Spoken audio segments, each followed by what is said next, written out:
welcome once again to another episode of Excuse Me, I'm Speaking.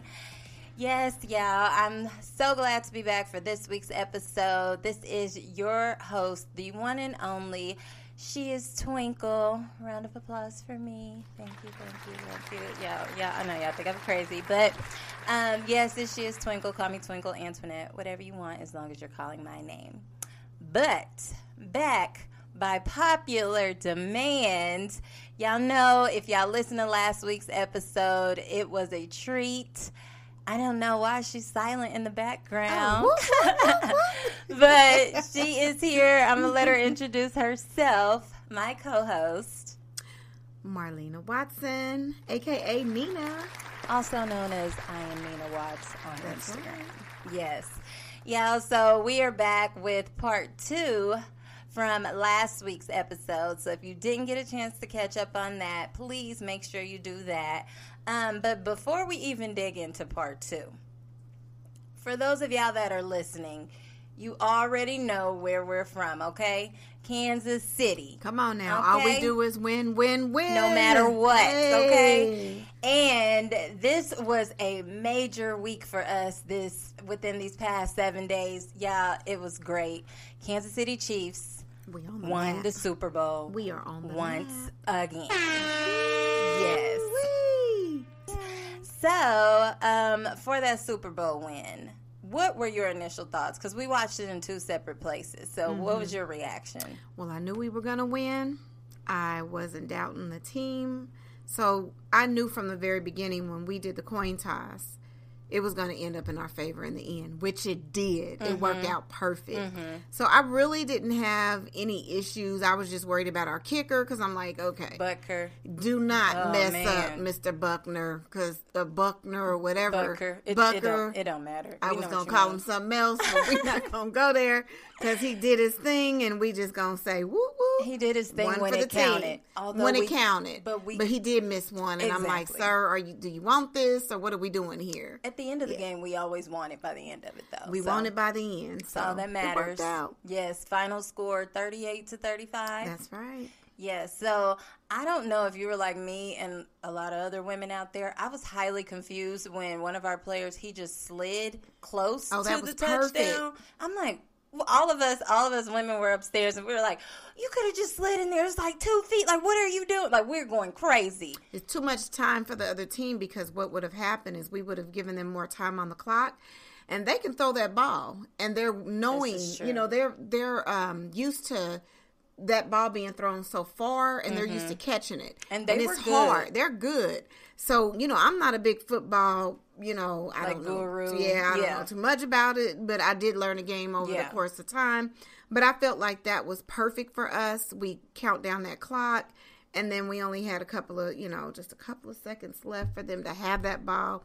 It was no good. We won. It was great. I was excited about that. Y'all already know my favorite part of the game is when it's over and we win. Yeah. And it's just like, in real life when you got all these haters out there and they're doubting you and they are waiting on your downfall and they're like, they want to laugh in your face.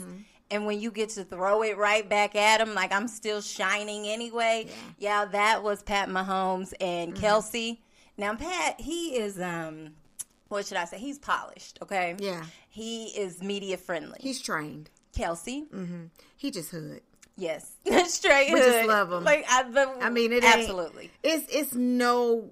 you cannot. There can't be another football player in this world like him. He has the He'll most go down in personality. history. I loved him because right after the game, this huge victory, and for one, he just played his brother. Okay, that's right. From interviews, I heard the first words that his brother said to him after when they were on the field was, he said, "Freak you, congratulations." Well, that's the humor in the brother and that sibling love there. But he's still happy because guess what?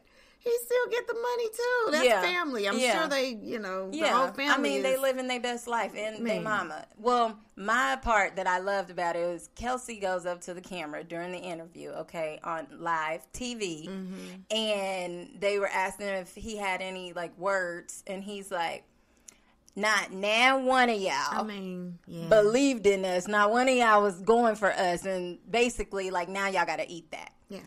But the key words was not now one of y'all. Not near one of y'all. And the way that he said it, it was like, he meant it. He meant that. And I mean, that's exactly how he talks. Yeah. And I love it every time. Me too. Okay. All the personality. It's that inner city. Yes. We ain't going to say. Where is he from? Cleveland. Cleveland. Mm-hmm. Okay. Mm-hmm. Cleveland, Ohio.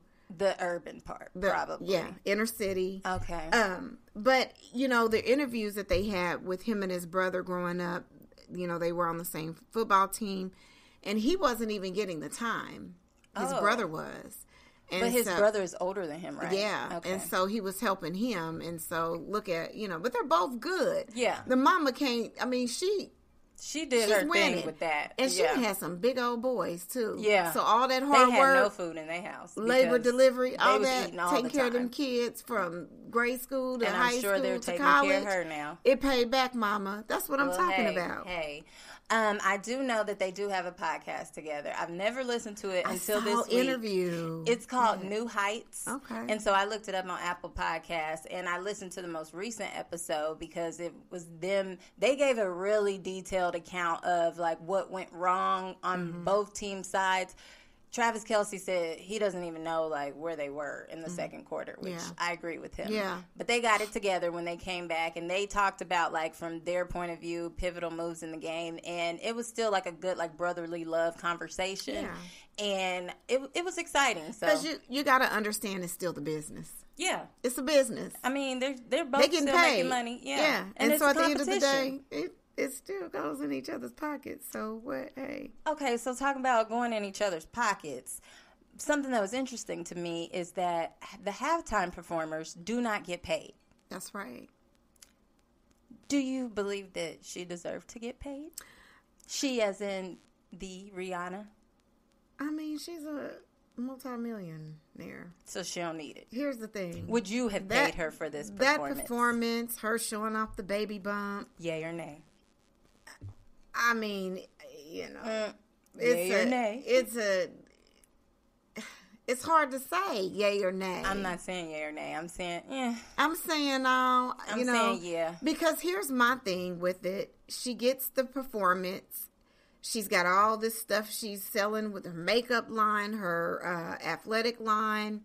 She's got the baby bump. She probably come out with some baby clothes, you know. They said she's already started a baby Fenty or whatever. There you go. Mm-hmm. So then then it's just promoting into her other $1 million, you know.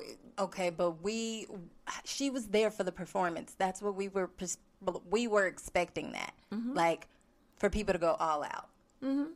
But you're tuned in now. You're following her. She's all on social media. She's all on commercials. We've been doing that. But perform. But not like that. She's been quiet. She's been kind of laid back. She don't really have to do much because of her status. Exactly. But all this is just bringing out more hype to what she's about to come out with. She's coming. Okay. Now, I'm going to be honest. I did expect more. Mm-hmm. I know me, like a bunch of other people, I'm staring at the TV like, okay, I know she just had a baby not too long ago. Like, is that still, like, trying to get rid of baby, like, weight, like, in her stomach area? Mm-hmm. Or is she pregnant again? Well, when I looked at her face, I thought, dang, that's a face of a mother. Okay, so 5 kids, you know. Mm-hmm. I'm just saying. It just looked motherly. And I kept saying to my daughter, she's got to be pregnant. That's a motherly look. Like that. And that's what I was thinking. But you know, you don't want to say it if it's not true. And then you look at her weight and I'm like, impossible. They work extra hard after having those babies. But it is hard. Harder than what you think. But they ain't got nothing else to do but to work. This is true. They don't have an 8 to 5 to clock into to say, I don't have time during the morning or time during the evening. They have time all day long. So when they have those babies, they drop their weight immediately. They work out. They work hard.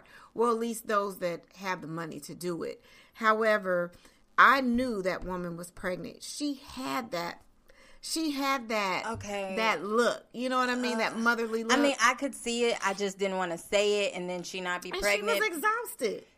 Like barely moving. Like, okay, but I get it. They said she was suspended like super high up in the air. I'm not gonna lie, you know, when her songs came on, and that's you know, anxiety I was singing, too. This is true. I mean, you think about all the liability behind that. So I get it. I mean, I was singing along with her, like, oh yeah, I remember that song, oh Rude Boy, and better have my money, all this. Like, I'm singing, like, getting the vibes and everything, but I'm like, she's barely moving. I was in her position. My kids are 15 months apart, so I know what it's like to not like maybe fully hers have is your 11. weight. I don't know. I don't know how far along she is, but we did find out after the case she's pregnant. But I was just like, I don't want to say something because the weight doesn't always just drop off immediately. Like, I was in that position. So, but for her sake, she's winning all the way around the board. I heard something funny. The father of her children is A$AP Rocky, and people definitely said he lived up to his name. Like, they are just getting these babies out the way ASAP. Mm-hmm. Did you realize that I did recently hear that, like, the costumes her dancers had on and what she was wearing was symbolism? See, I don't... what was it? I mean, what was the symbolism? Very interesting. So, red and white? Blood sacrifice? No, so what I was thinking, because I'm like, oh, she's wearing red for the Chiefs. But from what has been lingering around there, what it represented is that all the little marshmallow people, I called them the marshmallow people, but in white, all the men and the different dances they were doing, they were supposed to represent like like the egg and the womb and the sperm. Okay, that's what I was thinking. That's what it was supposed to be. And so, like, that was her special guest appearance, was her and then her new baby. Oh. Now, I didn't put two and two together. Like, I was just very confused because some people just wear weird stuff. But, hey. Well, we're going to consider it as the blood of Jesus, and then we're going to consider the white as heaven. All right. Because, we're just trying to get there. All right. Well, hey, we'll circle back around to this by the end of the podcast in our music streaming. That's right. All right. Okay. So, next on the list, that was Sunday. Let's fast forward 2 days. Valentine's Day. What was there one? I mean, in Kansas City, did you Kansas really? City, it was overshadowed. we wore red for what? For the Chiefs. Okay, so we had a red day anyway. Like, we had, like, a red week for, like, 2 weeks straight. I'm still wearing red. Like, there was more people out there looking for Chiefs stuff than actually looking for, like, Valentine's Day. I mean, I'd rather have a jersey. Oh, my gosh. People were asking for that. Exactly. Like, for their birthdays that were around this time. Instead of yes. chocolates and some flowers? Let me get a jersey. So I feel like it was, kind of overlooked in Kansas City. On my name. Yes. But, I mean, and nobody was staying up late because the next day was the parade. We were too excited. We were vamped. Everybody was hyped. Nobody was thinking about Valentine's Day. So, I did not actually go to the parade. Did you? I did not. I sat at home and did my own home parade. It was cold. We outside. had to work. Yes. So, well, all the schools let out. So, I would have had my kids with me. It would have been too much. My husband did go because he volunteered at the parade. We watched it, like, I felt like we had front row seats watching it online, streaming. So, that was great. How many people were there? So, what they said, and this is from 2020, they had over 800, or let me see. 800,000 to 1 million. That was back in 2020. Mm-hmm. And that was probably only because of the weather and the COVID virus was kind of kicking in. We and didn't people know were getting at that sick. point, yeah. But people were getting sick, and it sick. was kind of, spread it out there at the time. But they said that there were over 1 million in 2023. Wow. So that kind of breaks a record. But this is, you had people from all over the world. Oh, yeah. Coming here just to... Yeah, some people was to coming be a back part home of the that celebration. moved away and they came back. Yeah, so, I'm like, that is crazy. Yeah, everything was all good. What I loved is we got to see the black mayor come out, so Mayor Lucas. Yeah. He speaks. He was super excited about it. He had been writing about it on Facebook and Twitter and all of that. Tweeting, all that. Yeah, he was on a float. Yeah. All the players were on a float. They were hopping off of the floats, and they were going to go, like, sign footballs. Like, they were taking people's phones and doing selfies. Like, I'm sure drinking that would have been out of other people's drinks. I'm like, no, wait a minute. No, they drank Travis, a lot. We doing too much with taking other people's drinks. Exactly, okay? Germs, okay? But yeah. Once they made their way through, like, all those blocks of the parade, they finally made it to Union Station where the rally was. I thought that was pretty exciting because the mayor spoke and then the governor spoke, which is Mike Parsons? Yeah. So when they introduced him, I thought I was tripping, but I know I wasn't. There were people booing in the background. I heard that. That's so right. he went ahead. I couldn't even hear what he was saying. Well, I didn't pay attention to his speech anyway. I just moved on. Moved right along. Okay, we're going to figure this one out later. Yep. Next, it was the little franchise owners and their family. I don't really know what they said. I couldn't pay attention. I was looking at their wives in the background. They was decked out in all their fur. I mean, they just living down their to best the ground life. with the fur hat. They're the ones that really have the money. Yeah. I saw that. So, I was checking their pockets. Then next we had Tech 9. I like Tech 9. I do too. I thought this before. He gives from the heart. Yeah, no, people love him. Yeah, like, and in he's California, from Kansas City. We went to California for vacation one time, and that's where I was born. It was Tech 9 stuff, like, everywhere. Like, flyers, they love him there. I went to a concert here, and he was there, and, like, people knew every single word. He can relate to everybody, every crowd. I mean, he's race, just, like, it don't matter. Yeah, like, the ethnic background, he can relate. People love Tech 9. We're going to keep loving Tech 9.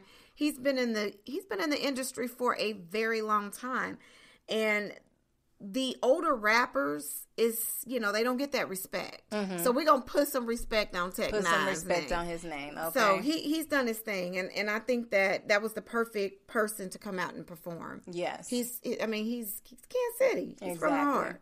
Well, along with putting some respect on people's names, the Chiefs made that very clear when the players got up there and they started talking in the microphone during the rally. Of course, Andy Reid, the head coach, he spoke. Pat Mahomes spoke. Kelsey spoke. One of the linebackers spoke, I believe. Yeah, Nick very Bolton. quickly. Yeah, and it was a basic consensus of this was supposed to be our rebuilding year, and this was the year we actually went, He's like, won. Rebuilding what? Like, what does that mean? Yeah, and, there's a little dance in Pacheco. I mean, it's a great team. Wow. It really is. It's already, the coach came and he cleaned up. He did. And he's probably going to clean up again. Oh, because first of all, from what was interesting to me is there was 24 new faces on the team this year. 11 were rookies. When we had key people out of the game, the rookies still stepped up, and they were great. Stood up. You got to give it to the rookies. So, we're only going to go up from here. And that's their opportunity to make that chance to say, hey, I can do this. I'm a part of this. Yeah. And they did just that. And that's what they're paid to do anyway. Yeah. So, they're only going to sharpen their skills. That's it. Even more so. So, shout out to the rookies. Shout out to the rookies. I'm definitely on the same page as Travis Kelce when he came out. First of all, he was blinged out. I don't know if you noticed, but he had on a blinged out chain. It was a Budweiser can, and I don't know how much it cost, but it was shining through the TV. And he gave his speech. He had 1 million drinks. Now he was tame because his mama was on stage with him too. But what I loved is that he was getting crowd participation, and he was like, make you say, Nah. Travis Kelce said, okay, we're going to take it back a little bit. Master P. Yeah. And the whole crowd out of the was respect just of the industry, it came right out, and it's that Southern. Yes, that Southern. I loved it. I loved it too. I loved it. I'm like, come on, Travis. It was a good old time. Let's just give it to the people. Yep. So he giving it to them. Yep. So now the consensus is just, hey, we're gonna run it back. We're gonna do this again. We've done it twice within the last 4 years. Yeah. So and then don't forget Frank Clark. Let's not forget. Okay. The OG, Frank Clark, that one right there, and I like his style, and I like the fact that he kind of represents that OG swag, of the Chiefs. So let's keep it real for Frank Clark. I think the whole team is that's what They're the awesome. news reporters were saying. Like, our team has so much personality. They're just exciting to watch. Period, on the field and off the field. So. Shout out. Yeah, we didn't give them a long recap, but it was worth it. It was a good old time. We're the champs. Yes. Yeah. Alrighty then. So enough about Chiefs and all of that. Finally, that blew over. It was a good old time. And now we are back still in the month of love, y'all. All right. So transitioning into part 2 of the podcast, continuing from last week. So now, if we recap last week, the topics were love, lust, or social media. Like, that was the theme for last week's episode. And We got a lot of really good feedback from people. And from what I gather, it just generated a lot more conversation. And today we're going to continue that conversation on. All right. So it leads me to the question of, is it me? Am I the problem? Do we ever take self-inventory? I know last week we talked about dating, and we talked about people, dealing with past traumas, and are they going for lust or love? And a lot of times it's like, oh, well, maybe this person is a problem. I keep running into this type of person. But did you ever ask yourself, is it me? How do you feel about that? Have you ever really taken self-inventory in your own personal situations and realized maybe it's me? Maybe I'm doing something? I did. And I had to slow down, and I had to take a lot of inventory. I had to decide on when it was time to make this surgical journey. It's like, what do I need to fix? What needs to be healed? Because we're really doing spiritual surgery. Interesting. And we have to deal with the wounds that we really need to. And we can't put Band-Aids on anything, especially now, because these are critical times. Okay, so it's key that you said putting Band-Aids on it, because I think one way we put Band-Aids on things, which is why we don't heal or take that self-inventory, we play the blame game. Oh, it's their fault. They did it. They hurt me. Even though that may be true that they hurt you. But, what did you allow? Well, the thing about it is, when I say put the Band-Aid on it, because we think about what soothes us. We want to hear what soothes us. And words can either do a couple of things. They can awake the soul. They can soothe the soul. Or they can hurt the soul. Oh, yeah. So we got to try to figure out what's important as to what we want in the spirit body. Do we want, and honestly, words are so powerful. Oh, yeah. People say sticks and stones will break my bones, but words will never hurt me. I never tell my kids that. Because if you hit me with a stick, I'm going to throw it back at you. Yeah, but you say something to me, I'm going to remember. My skin is going to literally heal. Yeah. Yeah. And so then we can fix that.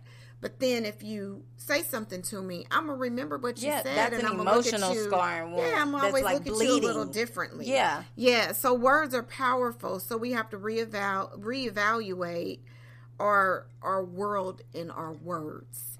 And those are the most two important things. What we speak into existence and how we can change it to make it fitting into the world that we're in today. And so that's where you have that self-journey, that self-healing, that surgical, spiritual journey that you have to be really invested in. I would also say what we allow into our minds, our thought process. Yeah. If that's no different from somebody that will stay in a verbally abusive relationship. You just tell me, you make me feel like I'm nothing. You tell me I need to lose weight, I'm unattractive, I'm stupid, I'm just all these things, which it sounds crazy, but a lot of people do operate like that in relationships or even in dating. You let somebody put you down like that and you act like it doesn't hurt you, but it does. It's called the toxic talking. And that's trauma. And we've, over the course of time, toxicity is a part of our culture. Right.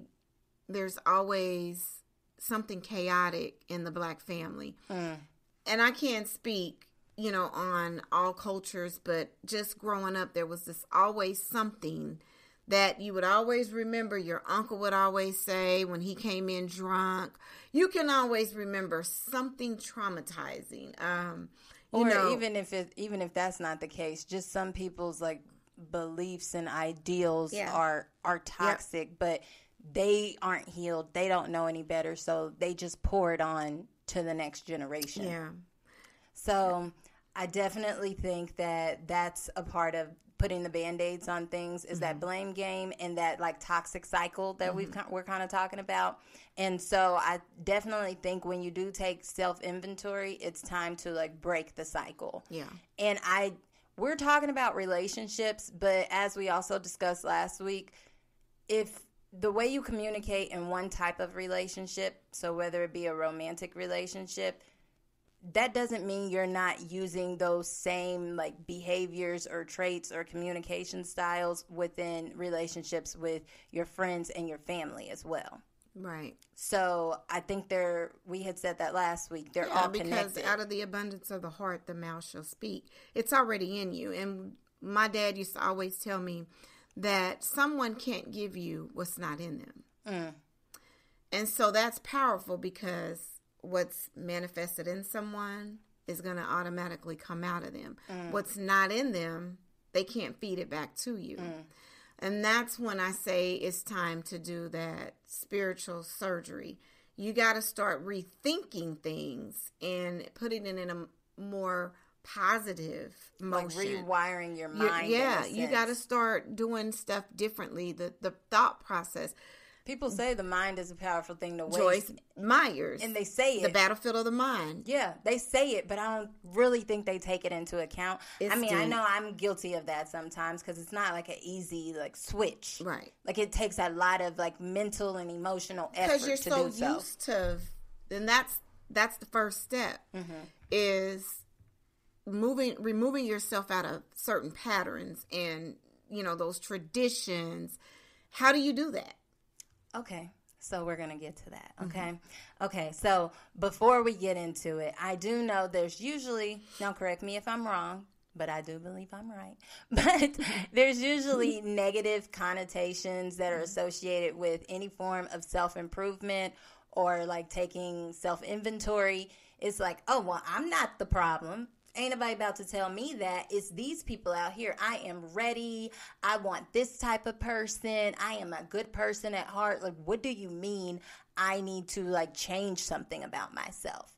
And I think that's the automatic negative viewpoint of it, which is why so many people don't even get to that step of making those necessary changes. Well, you got to think about it. Look at what's around you. Look at what you pick and attract. Think about your surroundings and what type of friends you hang with, what type of things y'all do.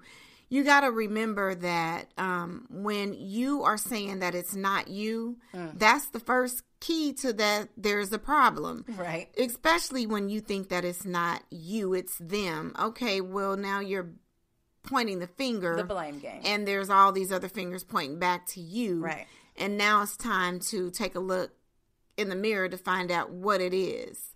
Yeah, that's that shadow work. Yeah, you got to look to see what that shadow is representing, and are you actually living these fruits that you say nothing's wrong with? Like, are you really looking deep down into them to see, are these really fruits of the Spirit? Is this really what God blessed me with? Every time I turn around, I'm into it with somebody's saying something about me. This is what you're attracting. Right. So I think people don't understand that part. I'm a good person. How am I attracting these types of people? Honey, like I just give off good vibes, and these type of people shouldn't be coming my way. So what I feel like is, I feel like in every relationship, whether it's friendship or like romantic relationship or a familial relationship, just like they always say, there's three sides to a story: your side, their side, and then there's the truth. I do feel like a relationship takes two. Like, I mean, I guess you can be in a relationship with yourself, but it's like you, yourself, and me, myself, and I. It's all three of us, one person. Yeah. But I feel like you can't blame the demise or the downfall of a relationship all on one person.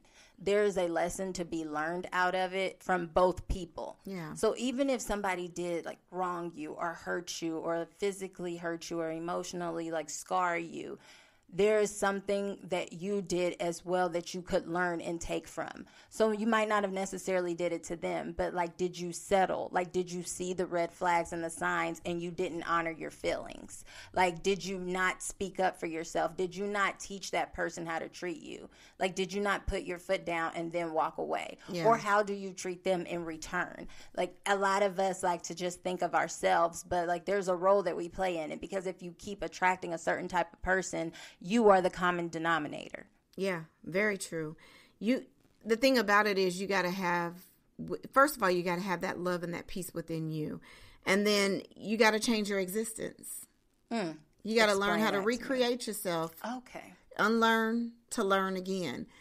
You know, when it's funny, because when you're in a relationship and you're doing all the yelling, cussing, and screaming, and then the other person is just sitting there, it's like, what is wrong with you? But you're going out. You look like the crazy person. But usually that's when you can actually hear yourself. And that's when you can, but are you really hearing yourself? Well, when they're not arguing back. So one of my family members said it takes two people to argue. Facts. So sometimes when person is going back and forth and you're just quiet, they literally just hear themselves. Now, maybe not initially, but after a while, they might start thinking, like, I sound a little crazy. Yeah. I don't want this to be me. Like, I don't like this version of me. Yeah. And so, I mean, I connected it to The Man in the Mirror, so Michael Jackson. Mm-hmm. And remember on the award show, BET Awards, so remember, speaking of Rihanna, when Chris Brown and Rihanna had that huge situation with the fighting and all of that. Yeah, after the awards, they had the big fight. And they tried to cancel Chris Brown and all of this. And it was her, too. It was. But I don't think she ever took the accountability for it. Not for years, at least. Yeah. But eventually, he comes out on an award show and he performs Michael Jackson, Man in the Mirror, and was breaking down crying on stage. And, like, it was a whole moment for him. I feel like, I don't think he was acting. I felt like that was, like, real for him. Mm-hmm. And I think a lot of us, first of all, how often do you even look at yourself in the mirror? And do you hype yourself up, or do you like talk to yourself? Like, how often do you really look at you, and not in a vain type of way? Like, oh, let me put on my makeup, but you're just looking at the raw version of yourself. It's funny you say that, because it's like an incident that I had during the holiday, and I acted out, you know, just completely acted a fool. And I thought I was past that moment of, you know, me going off. And, you know, me and letting people have it. And so I found myself by myself. Yeah. That was the most hurtful thing, because I have a big family. Mm-hmm. And when you know, not around your family, and it takes a toll on you, especially during the holidays, it becomes a seasonal depression. And I was like, dang, you know, I got to do better. Mm-hmm. This ain't how I want to be. I can't keep reacting, hashing out like that to my children, to my, you know, my siblings. Like, what am I doing? Yeah. I got to figure this thing out. And I started taking inventory. Mm-hmm. I had to literally apologize. You took accountability. But it hurt, because it was definitely for me to heal. But when I realized my mother, I'm like, I'm still not healed from my mother's passing, because a lot of her came out in me at that very moment. And I'm like, you've been gone since 2020, yet you're still coming back, showing me. And that's why I believe spirits are so real, because she's still coming back to show me that it's still time for you to change. It's still time for you to heal. I literally saw my mother exist in me. That's that trauma from, you know, when we're kids. Right. But do I want to ever act out like this again? Not at all. I miss my kids, you know, my grandkids. I miss being around my family. And it was that I was still around them, but it wasn't the same energy. Yeah. And it was like how my brother said it very best to me. He said, how can people really take you seriously when you're still acting out in the same nature? Right. Nobody's going to really believe you but yourself, because you're believing that what you're doing is still okay. And it's not. And when it really hurts And life is like so much more important to me now than it ever has been. Right. Because I am making these changes in my life to be a better person. I'm like, I can't be blessed with anything until I heal from this. Like, what if you had a significant other that I gotta was have by some you self-control. when that's going on? He would have walked away. Girl, you He'd be like, crazy. she is two kinds of crazy. Yeah. Yeah, and you gotta have that self-control. And that's something that's very serious to master, even in a relationship with your significant other or, work environment.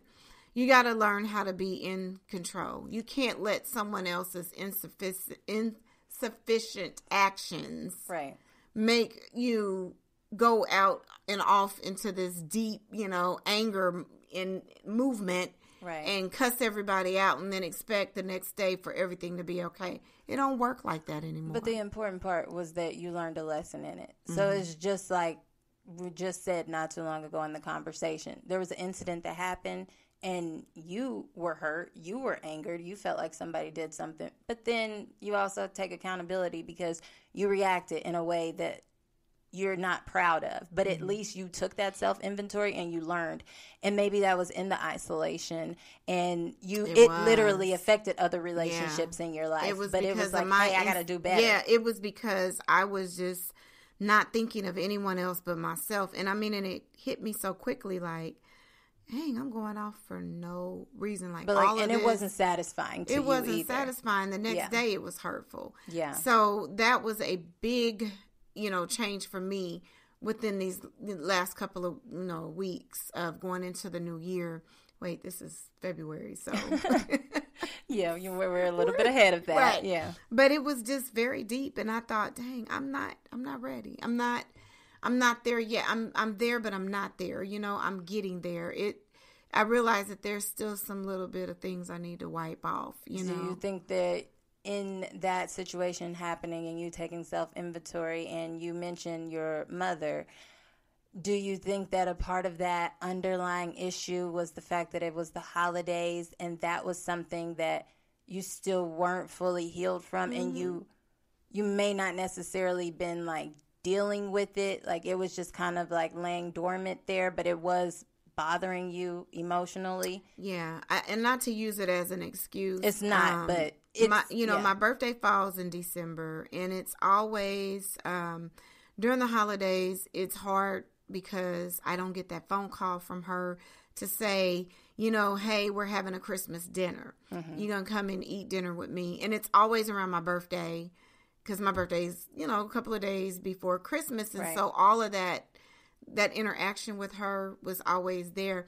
But it's amazing that I realized I was my mom's girl, I have other siblings, but I was always attracted to my mother the most. But if I think about the attraction to my mother, it goes back to not having the self-control.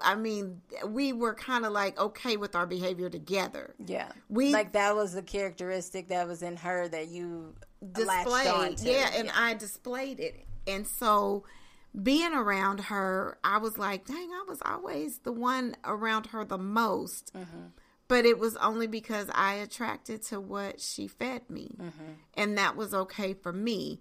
Meanwhile, everybody's, calm and settled around my dad, and he doesn't act out like that. He's the most loving person. So, and that balance is great to have both, because don't let it fool you now. Turn to no punk. But but within control. Yeah, but within control. However, my dad taught me that peace and that love. So I thank God for that, because I can balance that out. But at the same time, Jesus said, laying of the hands, I will lay these hands. So what I'm getting from it, because a lot of people ask that question, so like, how do I work on myself? Like, I don't understand. So even those things that you're dealing with emotionally, should I say, and this is whether you're in a relationship, out of a relationship, because like we said, it affects relationships and friendships and all types of other relationships in your life. I think that you should do that like mental health exercises in a sense. A lot of us go to the gym. Well, I don't. yeah. I'm not going to lie. But a lot of people go to the gym and they're like worried about their physical health and like, I got to keep myself in shape. But like, are you in shape emotionally and mentally Are you and spiritually? mentally? Yeah. So even if it's like journaling or like honoring your feelings, like, you know, today I'm sad. Like today, this time of the year is a little difficult for me. But you know, I want to do my affirmations. I want to affirm that today is going to be better. Like, I want different for myself this year. I want to be in control of my emotions. Today is going to be a happy day during this holiday season. Like, things like that, kind of even speaking those things into existence. That's that rewiring of your mind. And that's not saying something's wrong with you. Seeds. Everybody should just always work on self-improvement. Yeah. It's always a harvest. Yeah. In what we do on a day-to-day basis. We're always creating and planting seeds. Now, whatever type of seeds you're going to create is what's going to grow. It may not come in this season, but you're going to see the fruits of your harvest, and you're going to be like, well, people say you reap what you sow. Like, you do. You reap what you call it karma. Law. You reap what you put sow. It out there, it's going to come back to you. You sow seeds of negativity, you're going to reap seeds of negativity. Like, if you have this negative vibe about you, or this, like, I don't care vibe, like, you're going to attract those types of people. But if you, like, lead with love, you know how you see people and you're like, man, there's something different about you. All the like, you time. got a glow. Yeah, like, what's going on? What is this? Like, I just feel like a different, like, you just your seem aura lighter. Is just great. Yes. And then it's like, oh, well, you know, I got a promotion on my job. You know, I met this new guy. It's like maybe all of these people that you're around now, maybe it's more positive, and maybe you welcome that into your life. Is you're removing what should be out of your, you know, out of that aura, and you're bringing great things into that aura. So that's what you're attracting now. So when you do that self-love right within your spirit, that's what you're going to get. Yes. So it's all, like I said, it's universal law. What you put out there, it's going to come back to you. Definitely. Regardless. That energy, it's going to recycle regardless of what you do or how you say it. It's going to recycle back to how you put it out there. Exactly. Well, I definitely think that a key part of making sure that you nourish and nurture good relationships, or you try to like bring good relationships into your life, is understanding what intimacy is.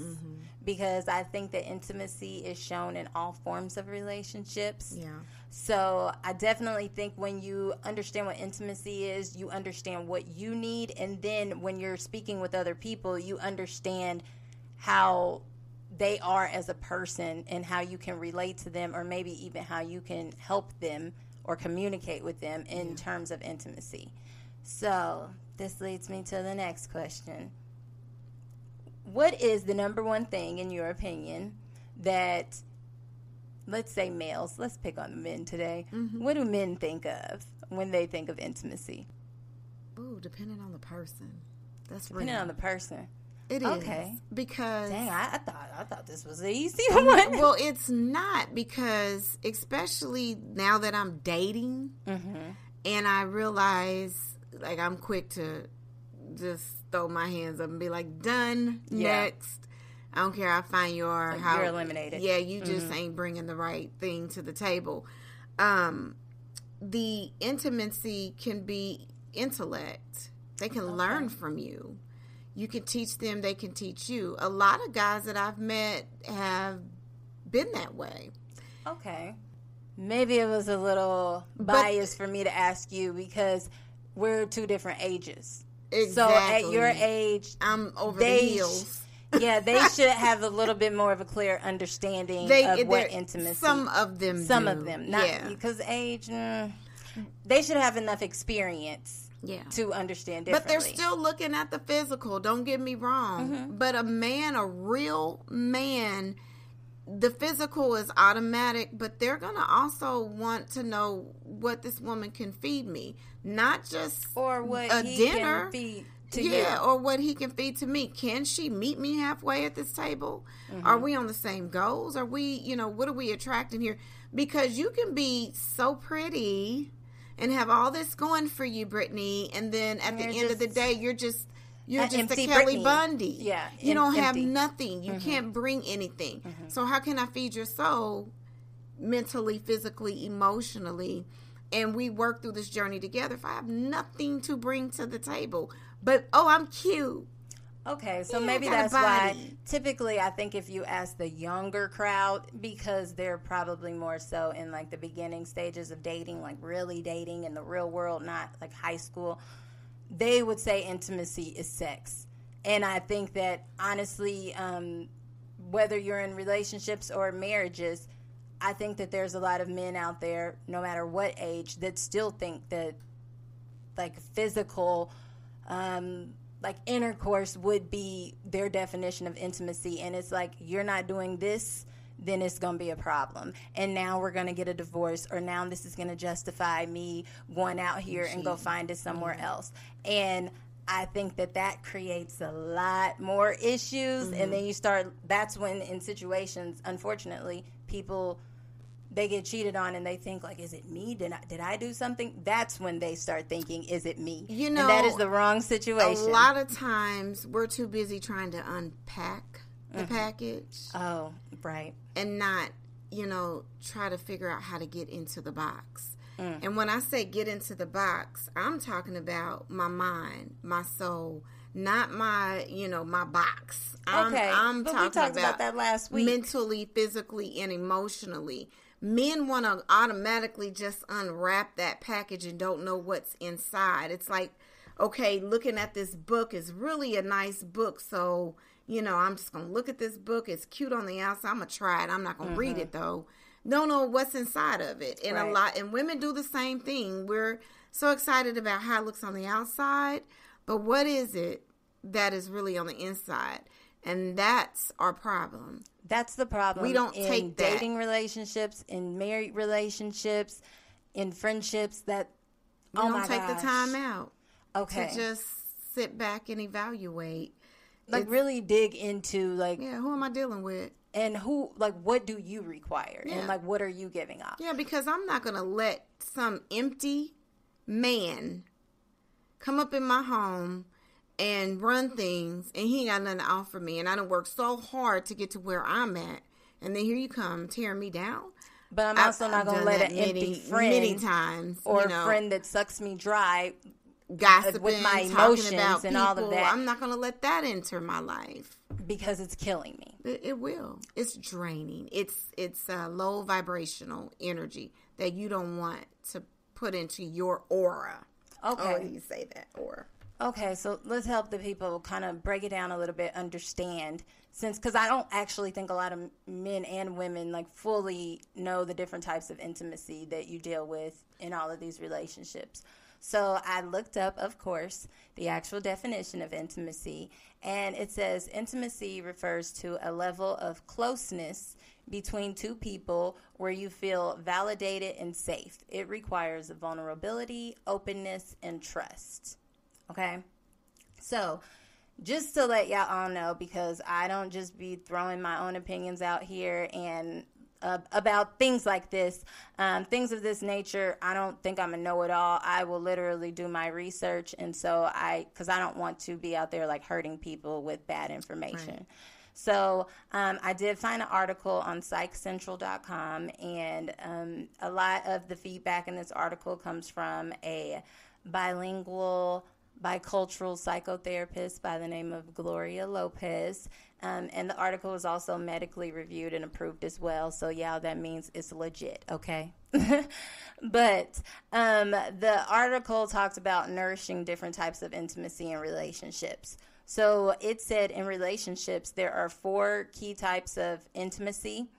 And so those types of intimacy are physical, emotional, intellectual, which is mental, and spiritual. So you were right on the money because you named a few of those earlier. So I felt like it would be good for us to go ahead and dig in a conversation with that and break it down from there. So let's start with physical intimacy. What do you believe the definition in a romantic relationship of physical intimacy is? I ain't got to that part in life right now because physically I'm tired. Okay. You know, been married, done that, all the great things. Physically, so you have experienced that. I've experienced it, and I'm literally physically tired. You know, that's real talk. Okay. Just there. The physical part that I think of is always, to me, incubus, succubus spirits. When you get people intertwining physically, and what type of physical, you know, are we expecting here? Is it going to be a physical intimacy where we're just going to be having sex all the time? And no, I'm tired of that. You know, people don't want to just be laid up on their back all the time. Let's be real. I mean, there's so many other things out here that we can do. But you're dealing with people's spirits too. And so this part of my journey scares me the most, because I made a conscious decision that I will not allow people to just come in and just take advantage of me. And that is a lot of part of my life was the physical part of it. And so I've shut the physical, completely down. You know why that may seem draining? Like, I can understand why you would say that at this point in life, because of those soul ties that get created incubus and succubus. With those physical connections throughout the journey of, like, the different relationships you've had in life. And so people think it's just physical, but there's so many aspects to it where, like, the person, you're literally connecting with them, and then you're taking in, like, everything that comes along with them as far as, like, mentally and emotionally. And then if they have, like, a bad spirit, it's just a lot to soak in. It just sucks right into and you. And it's literally, like, baggage that you're, like, dragging along with you. So. And it's draining. I get it. I get it. So, for the purpose of the article, the actual definition is physical intimacy refers to body closeness and physical touch. And so a lot of the things that you said, it can involve hugging, cuddling, kissing, holding hands. I like to relate it to, some people, since it's the month of love, they're like, don't be just trying to, like, come up and roll up on me like that. Like, why don't you, like, prepare me? Like, send me nice, like, notes and letters and, like, give me a massage, rub my back. Like, I think that people in this world, like, they'll call it, like, kind of like mild forms of, like, a foreplay. Yeah. But really, like, it's intimacy. It's, like, leading all the way up, because I think it's a stronger connection at that point. It's physical. Yeah. And holding hands and, kissing and hugging. At this age of my life, first of all, you real particular about who you kissing nowadays. Because you don't know. Germs. There's all kind of things. We can go deep. Let me help some little young girl out, because real talk, it's the physical is the hardest part. And I think the physical should be more so in the end. To an extent. And I only say to an extent. I'm not trying to tell you how to, the level of maturity. Well, I'm saying to an extent because you have to express interest in a person in some type of way, whether it's like somebody rub your back or rub your shoulder, rub your hair. Yeah. Like, think about when you're a teenager and you go on a date and it's like, oh my gosh, she grabbed my hand. Like, this is really uncomfortable, but it's also kind of like a good feeling inside. Makes you feel all warm and cozy inside. And you're holding my hand like in front of everybody. Like, are we official now? Yeah. Them feelings. I think that most people benefit from physical touch. Like, they need some type of physical touch. I know specifically in the article, they did a study in 2020, and according to the study, it says physical touch can help build bonds and can reduce perceptions of loneliness. And so I think that's why, like, babies, they require physical touch. I think even with a friend, when they see you or they see you hurt or they're happy for you, like, they want to hug you. Because it just is kind of like it's a way of telling you, like, I love you, or I like you, or I care for you. So, or even I understand. Exactly. Yeah. So even more so in romantic relationships, that mild level of physical touch, just actually physically touching me, that means something, rather than like, okay, you want to get to business, but like, you ain't touched me all day. Yeah. Like, you haven't showed that you just care. You could at least hug me. Like, yes, I had a bad day. Can I get a hug? Like, did you notice me? Yeah. And so I think that for singles. I'll be like, if you don't get your dirty self away from me, don't you hug me. I don't know where you been. It's so hard. And I guess that goes back to the level of maturity and where you're at in the level of life. And I think that's why I said I've just gotten physically tired, because I've done it all. But I can say I watch you, and like your kids love you to death, and your grandkids and all of that. You still get physical touch from other areas in life. I still get the love from my children, my family. My dad is forever hugging me. And one of the things that my dad said on Super Bowl, he told my girlfriend, he said, she reminds me, she is me, of my mom. I sound like Tamar. Yeah. And he said, she reminds me of my mother, because I'm expecting when she comes in, she says, hey, Daddy. And the first thing she does is kiss me on my forehead. Right. And that's the physical. Now, I can give that physical all day long to my dad, my children. But it's like me putting in that time and effort to someone to give them that to me. I want it back. Right. That's the hardest part where I'm at in the dating, aspect of it.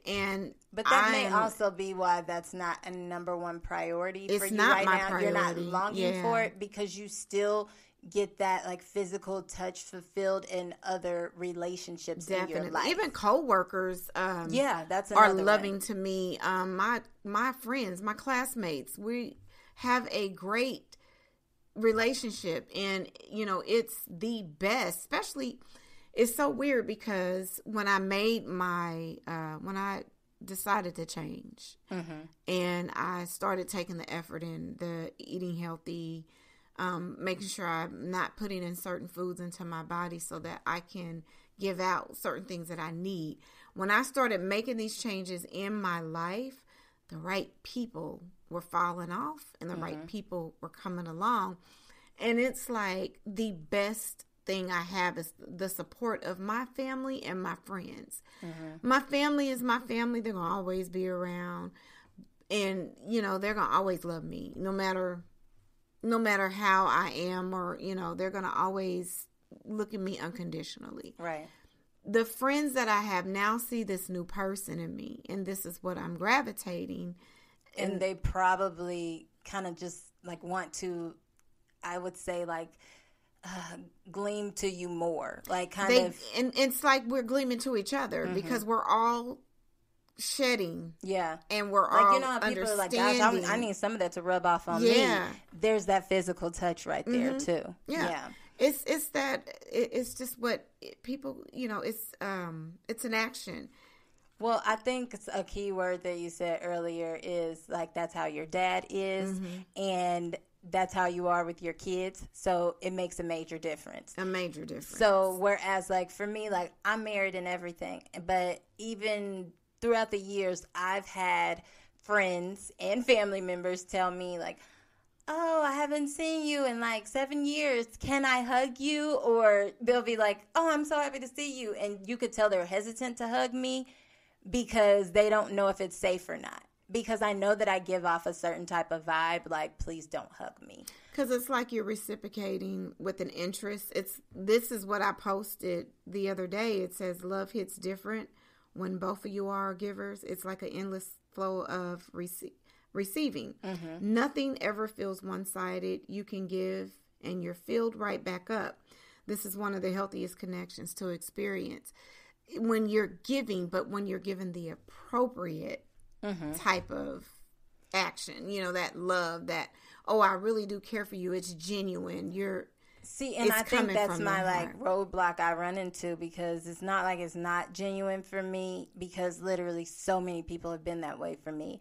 But like just growing up in my family, just like all of us, like we're just kind of more like to ourselves. Like it's like oh, hey, like, everybody know like we love each other, but like, we're not like, let's give a whole bunch of hugs and kisses. Like, but then I'm watching my family, and their families weren't necessarily like that growing up either. Like, I'm looking, at like their like grandparents and their parents and aunts and uncles and all of that. And everybody's not like super affectionate. Like, some people have very affectionate households, and then others don't.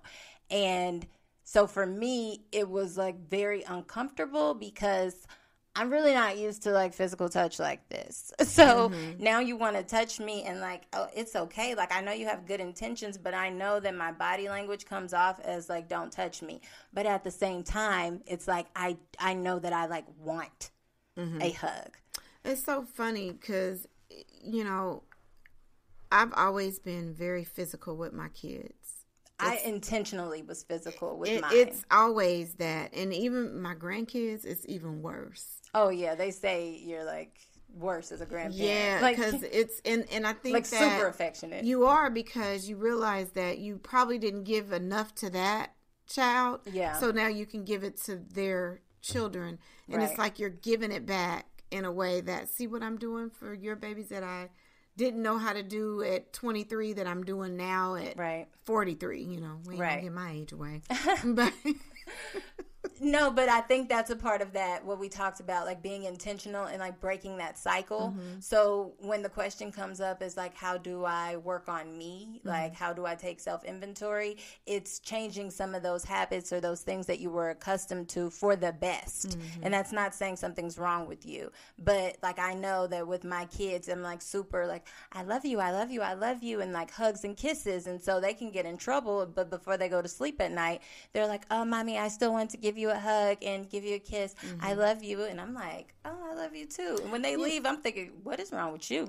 I would have been mad for a week in my room. Yeah, it's like my daughter just called me today and said that, you know, someone told her that obviously she had a great upbringing as a kid because she's just a really good girl. And it's, you know, she was like, mommy, I just love you. She's 21 calling me, coming home from work, you know, telling me that. And I'm like, oh, I love you too. Like, what just happened? You know, like, we're, you know, but then I realized, oh, wow, you know what?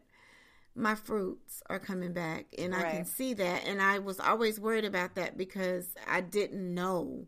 Right. You know, growing up, I was learning. Like I told my kids, I was still trying to feel my own feelings while having y'all. I was trying to understand those feelings. And it's the same with me physically when I'm dating someone. Like, I really like them, and I've had one person in particular that I what's the tea? But it's so hard, but it's always that one little thing that's just, you know, it just sets us apart. However, you know, the whole physical touch, you know, him coming, we see each other, we hug each other coming in the door, you know, hey, how was your day? My day was great. That's, to me, you know, physical intimacy, too. You're sitting down, you're talking about your day. Oh, that's a different part. I'll get to that. There's a definition for that. Well, it's kind of like you go into the emotional part of it, too. Yeah. See? But I'm into that stage of it because all of them are connected. You know, and all of them are necessary. They are, because I don't mind stroking his hair and letting them know, you know, massaging those temples and say, hey, baby, I'm here for you. Okay. I'm not doing feet because I don't like feet, no, but disgusting. I'm just going to. Well, okay. You stepping all over our subject. So that lets us know we need to go ahead and wrap up physical touch because, you know, we can talk about that forever. Yeah. But I definitely wanted to give feedback from the article. It does say to nourish this type of intimacy, physical touch, you can have open conversation with the other person about their comfort level with different types of touch. Because as you know from our conversation just here recently, people have different reasons why they're uncomfortable, that something traumatic could have happened to them, or just physical touch could not have been necessarily normal. That doesn't mean it's bad, but like make them comfortable with it. And so the article also goes on to say another way to cultivate physical intimacy is to make the other person feel safe with your touch. So you can start off with like caresses or like kisses on the forehead, just a soft touch. And it's important to be receptive to their reactions and respect their boundaries. So even with like friends and family, even if it's like, gosh, I see that this person has a hard shell, like how do I make them, you know, I'll just ease into it. Like, I'm not going to like attack you with like, you know, like love me. Like they love you. They physically maybe are uncomfortable and don't know how to show it, but you have to ease them into it. So let's move on right along to emotional, since you was stepping all over that. But the actual definition of emotional intimacy is being emotionally intimate with another person means being transparent with your deepest feelings, fears, and thoughts. It involves feeling safe and not judged. And it's all about being the same for the other person. So that's kind of what you talked about recently when you were saying, you know, when they come in, like, let's have a conversation. Like, how was your day? Like, getting to know, like, who they are as a person. And, like, it's kind of a way of showing that you care. And I feel like that's kind of, like, breaking down those walls and those boundaries to the physical touch. Yeah, because you can find out, you know, what makes this person react to certain things, how it scares them, how it puts them in fear, how they handle certain situations, especially in this world, the work world. You know, you got your significant other, boyfriend, girlfriend, husband, wife. They come home and they're going through all these different issues at work. It's never always a great day at work. It's always going to be something that, you know, takes you there. Then again, there's some good days as well. And they might not want to be touched. They might not want to be touched. Yeah, like, I don't feel like being bothered. And so, you know, what do you do? You ain't even ask me how my day was. Yeah, and then you go into something and try to do something that they like, because you've learned them. Yes. So, you know, okay, well, you know what I'm going to do? I'm going to go in here and maybe cook this, or if you ain't already had dinner ready, you know, depending on your schedules. But it's something to make them feel comfortable to know that I'm still here for you, even though you don't want to talk about it. You know, hey, here's a glass of water. You know, hey, it's you're something emotionally you're connected giving to the person. Yeah, something. I say this all the time. People think of intimacy as just, you know, physical, or there's these different types, but even in the definition it didn't say it. And I would add to the definition that intimacy is another form of communication. So with the emotional intimacy is connectedness, closeness. So I'm emotionally connected to you enough where I've listened to, like, your deepest feelings, your fears, your thoughts. Like, I pay attention to you. I know how you operate. Like, I can tell these different things that you need emotionally because we've communicated and had these discussions. Like, I've created this safe environment for you so that you can open up to me. So now I know when you come in the house, obviously something happened. Right. This is not the time for me to just, like, try to hop all over you, or to be like, hey, I need you to do this, this, and that for me. And it's like, okay, did you even show any concern? He or she knows that the house is the most safest place, and that the person in that home they can relate to. And even though they're having that moment, they know is, you know, once they come to that, okay, I'm better now, they can open up and share those thoughts and concerns with you. You got to make that the most sacred place for you, and that's the home. You know, it has to be, or yourself in general, not just the home. Yourself as a person, you've got to be your most authentic self with a person, so that they know that nothing's fake coming from you. That this is who you really are. Oh, she really be doing some, like, stupid stuff too. Like, dang, like, she ain't perfect. Like, you know, you got to be more realistic with who you are, and not, you know, try to shade off something to somebody, you know. Because people can sense that, they can too. Sense they can that, feel that. But that's what they need, is your authentic self. Yeah. Don't hide behind the scripture. Don't ever do that to me. That is a negative. You hide behind the scripture with me. People use that as, like, I can't stand that. It's kind of like emotional abuse. I can't since we're talking about emotional intimacy. Don't come to me with that, throwing Bible scriptures at me. But if you know somebody, be real. You know that you're not going to connect to them that way. Yeah, it's fake. Not in this moment. Like, something is off with you. You don't even walk that. Yeah, and something is off with you where, like, you don't want to hear me preach to you. Like, you want to hear, like, my heart I need your authentic self. I need for you to be 100% real with me. Oh, I remember there was a time in my life when, and you probably won't even believe this, but guess what? I did some stupid stuff too, and this is what happened. I need somebody to tell me that what I'm doing is okay, but let's make something better out of this. it's okay. You did what you did, but let's not dwell in this. Let's move forward. Or, oh, you know what? You know, this is what happened between you and your boss today. Same thing happened to me, but this is what I did. You know, you got to make them feel comfortable. Do you want to talk about it? Yeah. Do you want to talk about it? Or that's like gauging their emotional meter now. Because sometimes it's not the time. Because then you know, this is not the kind of stuff that he's going to deal with. I know, no, we're not going to do that right now. He or she, no, they don't. You make somebody talk about something and they're not ready. Then you've cut then off that emotional intimacy connection that you once and you can't had, even really relate and they can't to trust them. you anymore. Yeah, because they can't relate to you at this point anyway. So one thing I definitely appreciate, there's been times I've called you and like it's just randomly and you're like, so what's wrong? And I'm like, all I said was hello.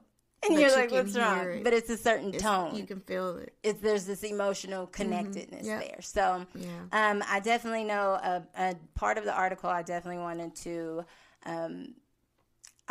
to point out is because not just talking about romantic relationships, but it also said that parents and children can build on their emotional intimacy.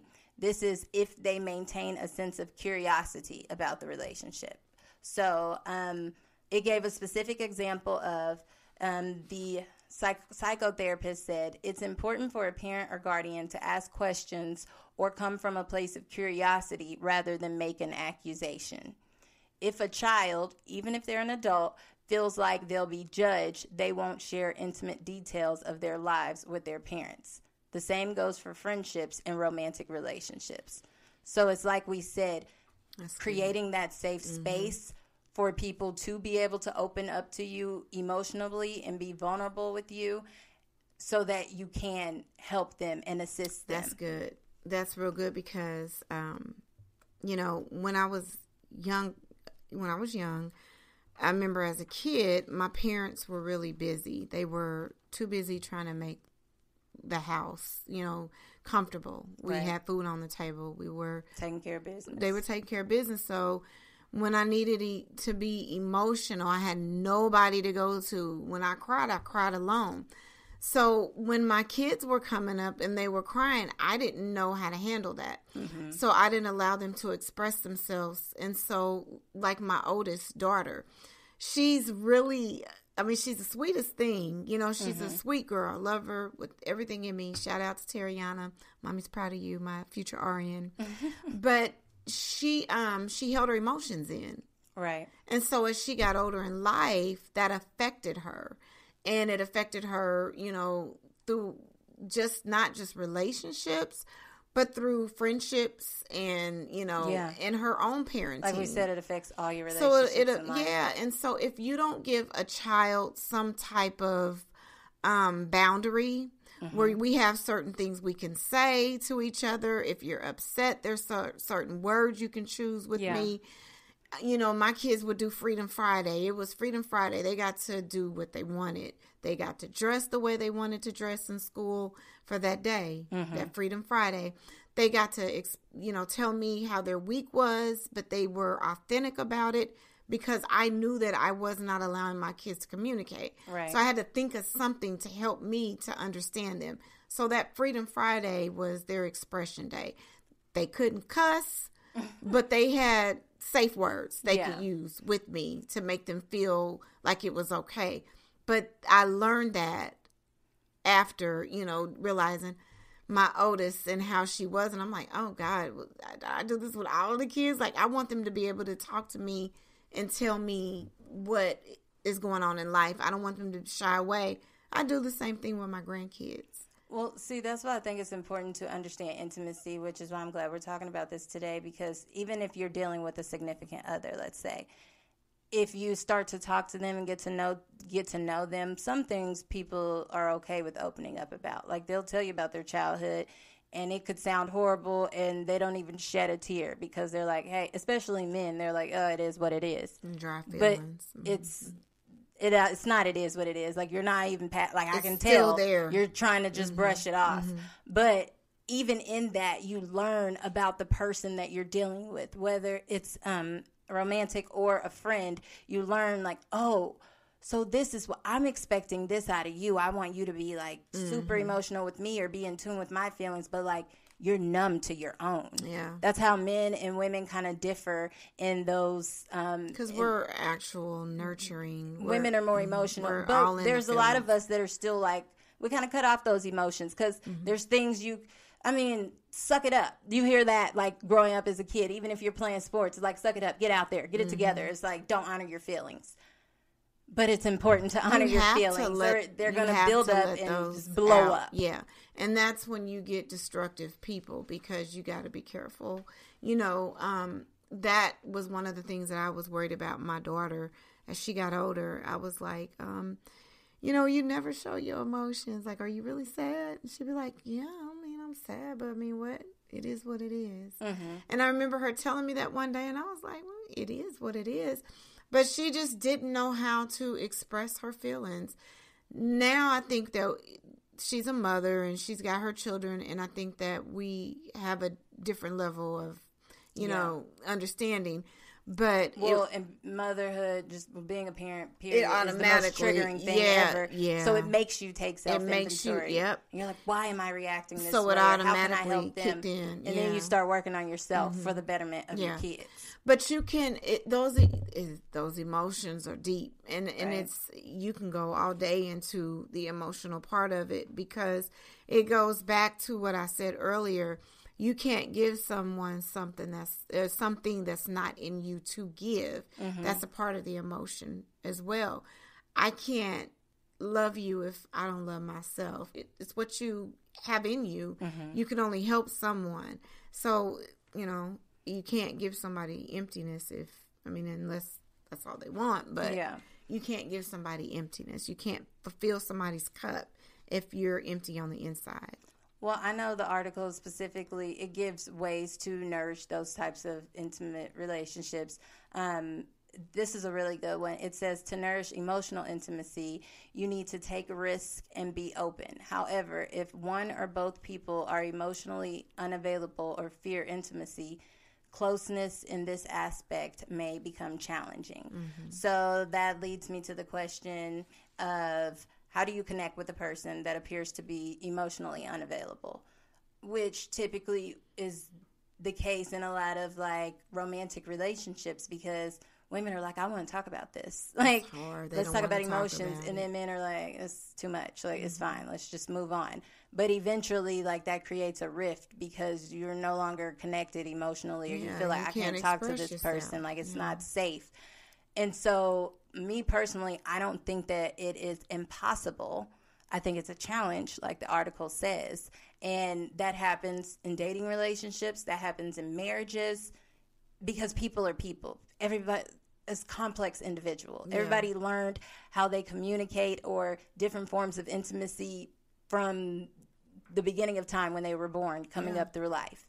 And so I think if, me personally, you create that safe space and you're like patient with people, you can't just turn somebody into the person you want them to be if they're worth it. So like if it's like a family member or like you're married, I think that you owe it to the person to be like more patient with them and delicate and then kind of nurture that relationship. Like they know I'm here for you. Like it's safe. Like you can talk to me.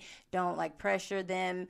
And I think as that relationship develops, they'll be more open to opening up to you. And even if they don't, then even just you giving them resources, like whether it's a book or sending like a quote or something like that, or just letting them know like I'm here for you, I love you, it'll eventually like soften up like that like hard space and maybe open up the door for, you know, some like therapy or something of some sort so that they can really get to the bottom of like why they're so emotionally blocked off. Because once they open up that block, it'll blossom for the other relationships in their life. So, okay, intellectual intimacy. So that is mental. That is spiritual development. You definitely have to be on and I guess that goes into spiritual. You're trying to fast forward through because I have to look at that and I'm like, because I know you want to get to it. Because it's a spiritual development. I mean, they all are connected. The relationship with God is the most important thing. And I try You're not personal. It is so personal because he knows you from the top of your head to the bottom of your feet to every little bit of hair on your head. Mm-hmm. And the relationship with God is going to show exactly who you are as a person. Right. Because he is the creator. And I think that the spiritual part of it is when you connect to him, he brings everything else to the table. Well, that's when that self-awareness like blows like wide open. Exactly. And it's like, oh, this is too much. And I have to really, really make sure that if I'm spiritually connected and my, spiritually and intellectual, I think just go hand in hand. Because it's about the mind. But they all are connected, yes. Yeah, but it's about... Yeah, we're on spiritual intimacy right now since that's what she jumped to. Yeah, so let's just do that. And it deals with your mind, and it's what you are feeding yourself. This is true. So, in terms of a relationship, now, it even says in the article, it's a blurred concept because it means different things to different people. But... spiritual intimacy means feeling close, validated, and safe, sharing your innermost ideas and beliefs on life's purpose and your connection to the holy. And so some people have different spiritual beliefs. And so that leads into a lot more questions. I think that is very important to have a conversation about, especially if it is a romantic relationship. So... let me ask you, do you think two people can fully connect if they have different spiritual beliefs? Culturally, can you change that? How you were culturally raised? So like if somebody's from a different culture and like they're like Hindu and like you're Christian. Yeah, so... that's like that You People movie. Yeah. Muslim and Jewish. Can you really change that? That's hard because you can change yourself, but your beliefs is really hard. Rooted and grounded in who you are. And so can you relate? Well, see, and that's why in the question I said, can two people fully connect spiritually? Because I don't knock the race of, I'm biracial. So I definitely can't knock it, but I do know that my grandmother was Caucasian and she came from a plantation. Right. I don't relate to her at all. Right. Not at all. I don't even want to, well, I've studied and went back to, to heal myself because there's a lot of things that I dealt with. But back to that, I don't want to relate to that lifestyle. But I can't date anyone that is a not believer in God. That's a no. Just personal questions. We both have agreed. We just don't think we could do that in a dating relationship. But there's a million people that do. Yeah. I just don't, It's just hard. But I don't want to single anybody out. No, I'm not singling anybody at all. What works for them works for them. But what works for them, that's true. But that's a little deep. I mean, the main part about that. Yeah, I think the main thing that you hit the nail on the head was respect. The article goes on to say spiritual intimacy is about sharing the impact your beliefs have on your life and respecting this may be different for the other person. Yeah, because you don't know where they're coming from and you don't even know the end of their story. And you could be a part of the end of that story. You never know why God puts people into your life. That's why I say I can't single you gotta out respect someone. People. Even when this comes up more so, I believe, in everyday life with coworkers or friends, because a lot of people like to push their beliefs on people and not respect the fact that hey, if we're having a conversation about it, let's have a respectful conversation. And if you choose to believe what you believe and I believe what I believe, let's just leave it at that. None of us have died. We don't know what happens after the lights are off. Mm-hmm. And so I can't say that I'm right and you're wrong or vice versa, but let's just agree to disagree. And I respect you Just respect me. I won't let anybody plant a seed in my head that I know is not of God. And that's what I said. Yeah. Respect we me. ain't going to do like, that. This is my religion. And I'm not going to take and that I don't in. want to hear. Yeah. As a kid, I did that. But now as an adult, I'd be like, no, baby, that ain't me. You ain't about to put that in my spirit. You ain't going to feed me that way. Yeah. No, I ain't buying that one. Well, this last one, we can zoom through it real quick here. It is intellectual intimacy, which is also referred to as mental intimacy. It refers to sharing your ideas, opinions, and life perspectives. It may also involve intellectually challenging each other and being open to learning or at least considering the other people's ideas. Now, I can say personally for myself, this reminds me of like mental stimulation. Like to me personally, this is the most important form of intimacy because it gives all my relationships in life substance. And so for instance, that's how my husband, he reeled me in from the beginning because I met him in college. You understand each other. I'm getting all of these inboxes from people or seeing people, when I get up to a college campus, they're like, oh, what's up? Oh, you want to chill?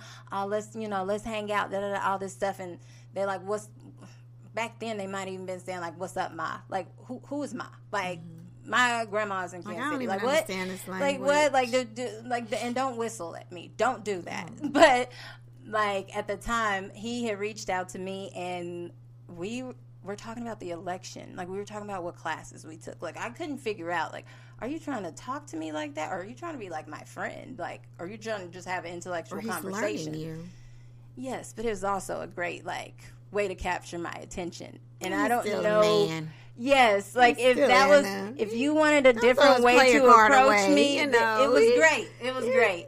Don't throw away the player card. But I remembered him. It was okay, this is different. But we can connect on an intellectual level. You're stimulating my mind. This isn't just okay. You look good, and there's a million people that look good. Mm-hmm. I have something more to add. I have good conversation. We can have intelligent conversation. We asked each other, why are we voting for this president in the election? That is interesting to me. Not so what you want to do on Friday night? I don't even know you. Mm-hmm. So I think that it is the most important in my opinion. And then it just makes room for everything else. So I agree. Anywho, well, we can stay on this intimacy forever, but I definitely think we did it do justice. How do you feel? I think we did pretty good, and I think that we just have to understand what are we going to limit into our lives, what the amount of, what will allow, how much will we allow, the limit of it, or how much will we eliminate? Yeah. So what are we going to connect to, and what are we going to disconnect from? Yeah. That's a good one. All right, well, to wrap it up with our quick wrap-ups, music streaming. I hear it is possible Rihanna could be coming out with new music. That is probably a lie because she's been saying that for years, and now she's pregnant. But I've heard that in the atmosphere. So that is one thing. And then you sent a song to me earlier today. Okay, so, and I'm not sure if anybody is familiar with 19 Keys on Instagram, but he has a friend that's an artist, and he has a song called Men That Protect. It's by Basher and Ampu. Amper, I think. Ampu. Yeah, Ampu, yeah. Yeah, so it's Basheer and Ampu, and you can find it on all streaming platforms, basically. Oh, really? Yeah, okay. Spotify, Apple Music.